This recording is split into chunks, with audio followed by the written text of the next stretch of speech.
Alright, man, let's talk. Nico Williams, Barca. A transfer that looked impossible a couple weeks ago may actually still be in play here. It's confirmed information that Nico Williams himself asked for his agent to come up to Barcelona and have a meeting. He asked for this, and that is something that is very important here. Barcelona did not seem that keen on Nico Williams because they did not feel like he wanted the transfer as much as they did.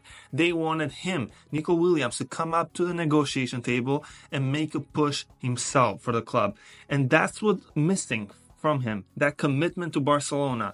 And now we finally have it. He has made that push, but not just to have a meeting. He's willing and put on the table the wage demands that he wants, and he's willing to lower them from his time right now at Athletic Bilbao.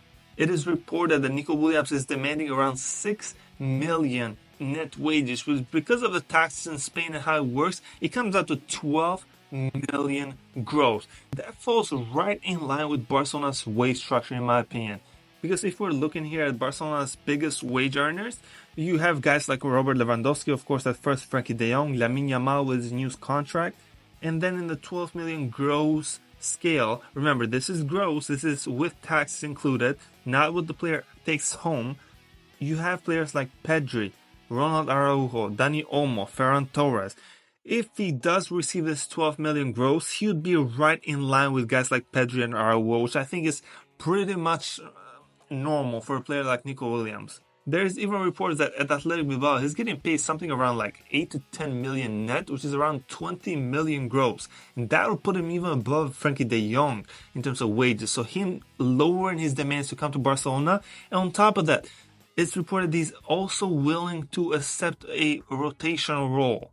He's not going to make demands in terms of playtime, even though, let's be honest here, we know that if he comes in, he's going to play a good amount of time. He's going to be a project for the future. So he kind of knows that. He's not in a position to really demand things from a guy like Rafinha, who has done so well. And nobody's going to take that spot from Rafinha without hard work. Lamine Yamal, who's obviously the superstar of the team. So that's kind of a given.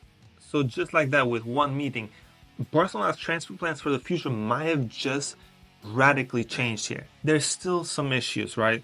There is a limited amount of funds that Barcelona will have this summer. They've already spent 25 million on Joan Garcia. So how much money does Barca have left over to sign Nico Williams? They're going to need at least 62 million to pay the release clause. And remember, paying the release clause, yes, you don't have to negotiate with the club, but there's an issue there. You have to pull up to the club's offices themselves with money in hand. You have to have a cash amount of 60 million, which is the release clause, to hand over to Athletic Bilbao immediately. There's no option to pay 20 million now, 30 million next summer, something like that, which happens a lot actually. No, you are paying that 60 million immediately. It's expensive. Do I think that Barcelona has 60 million laying around in cash that they can use, and will Tebas allow them to? I don't know. But I know that Laporta, we have to trust him. He has done this before. He has pulled maneuvers that we did not think before. So if Laporta and the board think they can do it, I trust them to do it. So far right now, I have my doubts, but we'll see. But something that has also been reported, which I believe heavily, in case they sign Nico Williams, they are trying to spread his contract length to over 5 years, so around 6 years or so.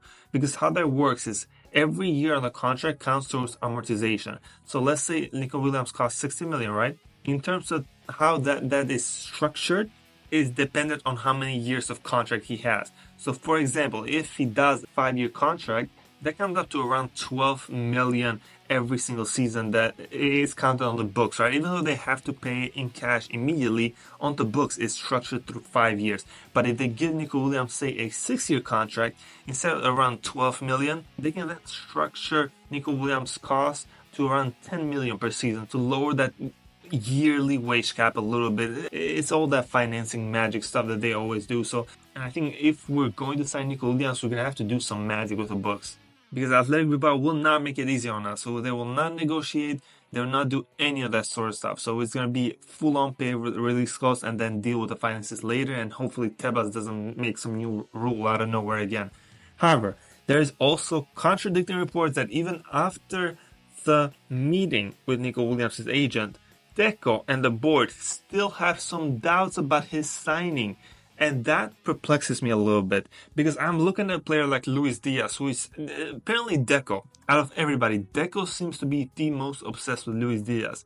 It's reported that it's going to cost around 60 million, at least.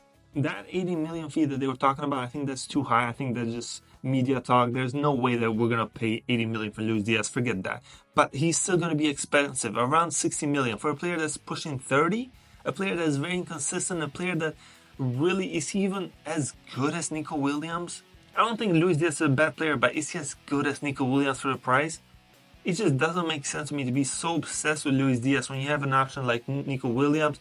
To pay 60 million or more for Luis Diaz just seems outrageous to me.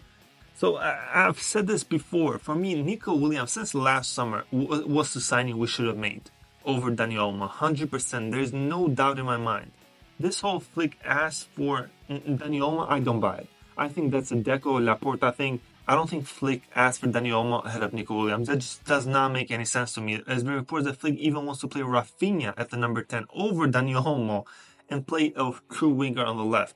So I genuinely think this is Flick's favorite option. And I think in Barcelona, we have to plan and let the manager decide as much as we can, right? Let the manager ask for the players he wants, give you the list, and then you go ahead and try to see what you can do out of the list that he gives you. If Flick wants Nico Williams ahead of Diaz, stop negotiating about Diaz, get him Nico Williams, no matter what it costs. For me, it's a no-brainer. He's the signing. He fits so much. There's no issues with adaptation. He's played in Spain before. He has such good chemistry with pretty much all the Barca players, let's be honest here. How many times have we seen Nico Williams and Lamine Yamal dance together, Balde, etc., Pedri? He's going to come in and completely adapt to this team. And then he also solves tactical issues on the team. We are lacking a one-on-one winger when Lamine Yamal is not present. We're lacking an outside threat, a wide threat. Against Inter Milan, Gerard Martin was such a defensive fullback, and Rafinha went so much to the center that left side was dead. With Nico Williams, he solves the tactical issue, but he's also so versatile. He can play on the right and really balance Koundé's defensiveness with him going on the outside so well. I just think it's a no-brainer. He fits so many tactical issues, and I just think it's a transfer for the future. It's a transfer that a lot of Barca fans want. There was issues with registration with Nico Williams last year. We barely registered Dani Olmo. Can you really blame him for not wanting to come last year? I don't. I'll be honest, I think we should forget about that and really bite the bullet and sign Nico Williams, join him up with Lamine Yamal, Barca team, and just watch them play. I think it'll be cinema. I think it will be cinema. For the medium term, for the long term future of Barcelona, I think he's the right signing. Leave a like, turn on that bell notification, never miss another video, and let me know who you think Barcelona should target for that left wing position. Should they go after somebody like Leao, Rashford, Diaz, somebody else, Lookman? I also like Lookman very much. Or will you go with Nico Williams? I appreciate you guys so much for watching, and I'll see you guys in the next one.